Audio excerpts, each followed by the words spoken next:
Hello everyone, my name is Eun-Young. I'm an assistant professor at Queen's University in Canada. Today, the study that I'm going to present is the systematic review of the correlates of outdoor play and outdoor time among children. Before I start my presentation, I would like to acknowledge that this work is published in the International Journal of Behavioral Nutrition and Physical Activity. We also wrote a blog post for Outdoor Play Canada. So if you're interested in knowing more about this work, please visit the links that are provided here.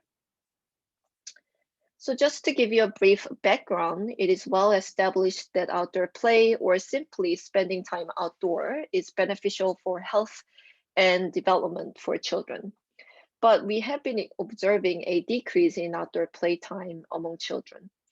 So there are potentially multiple layers of influence on such decrease, including lifestyle changes due to urbanization and technological advancement, children's safety and parental concerns, and changing social norms around children's independent mobility.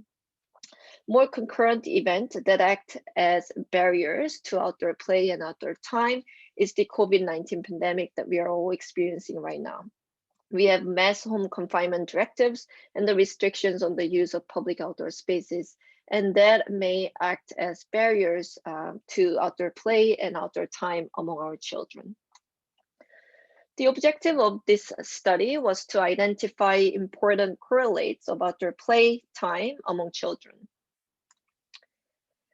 This systematic review used the preferred reporting items for systematic reviews and meta-analysis guidelines as a guiding framework, and we also registered our protocol to Prospera. And the eligibility criteria of this review included the following.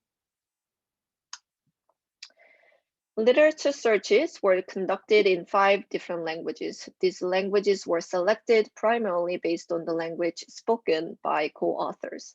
For English articles, Medline, PsyInfo, Sports Discuss, etc. were searched, and additional searches in language other than English were conducted in language-specific databases. Key terms included outdoor, play, and time. We also considered alternative or combined terms such as outdoor free play, risky outdoor play, time spent outside, etc. Risk of bias for each included study was conducted using the modified Cochrane collaboration tool. Different numbers of screeners were involved for each language for double screening, and overall inter-rater reliability ranged between moderate and almost perfect. As you can see from the figure on the right, out of 14,202 studies identified from database searches, a total of 107 studies were included in the review. Out of 85 studies that have examined outdoor play, the average outdoor play reported ranged between 60 and 165 minutes per day, or 2 to 10 hours per week, showing large variability across studies.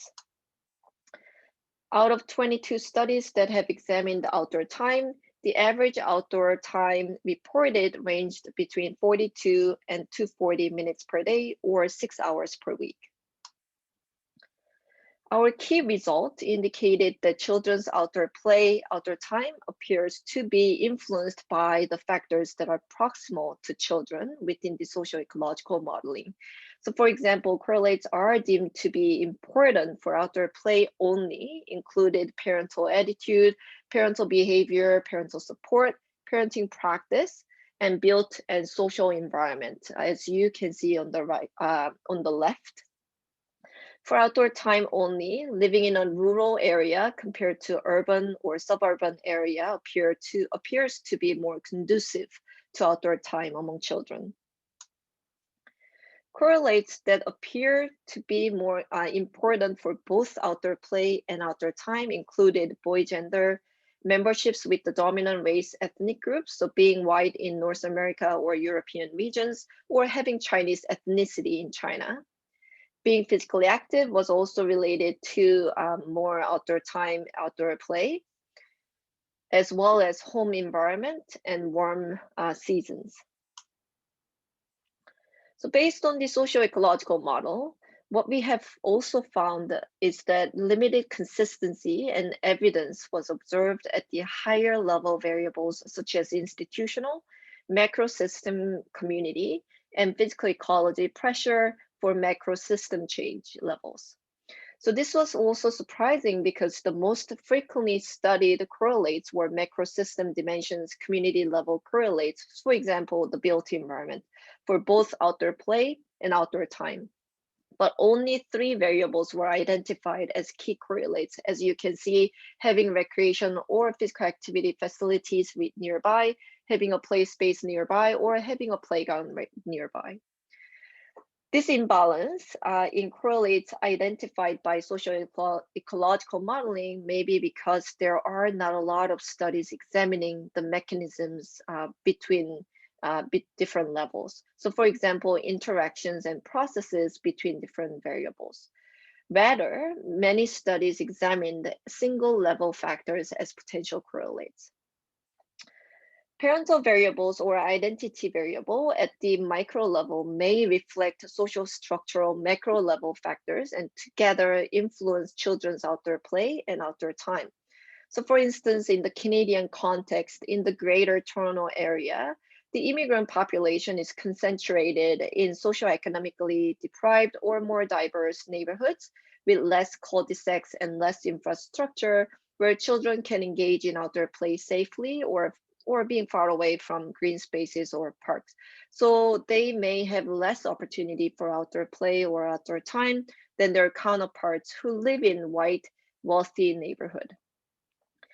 In the global context, children living in Asian countries where extreme heat days are longer and outdoor air pollution is a bigger concern than North America or European countries may have less opportunity for outdoor play or outdoor time. To conclude, future work should investigate the interactions and processes of multiple variables across different levels of socio-ecological modeling to better understand the mechanisms through which outdoor play and time opportunities can be optimized for children. Another gap is the confusion that exists in the terminology of outdoor play and outdoor time. Absence of measures of outdoor play time with established psychometric properties. So having clear definition and operationalization of outdoor play and time is required. Lastly, it is important to acknowledge and consider different contexts and conditions in which children are born, live, and play, given that access, benefits, and risks of outdoor play, outdoor time may vary across different cultures, countries, and population groups. Thanks for watching my presentation. If you have any burning questions about this work, or do you want to talk about outdoor play, climate change, and dogs, please contact me. Thank you.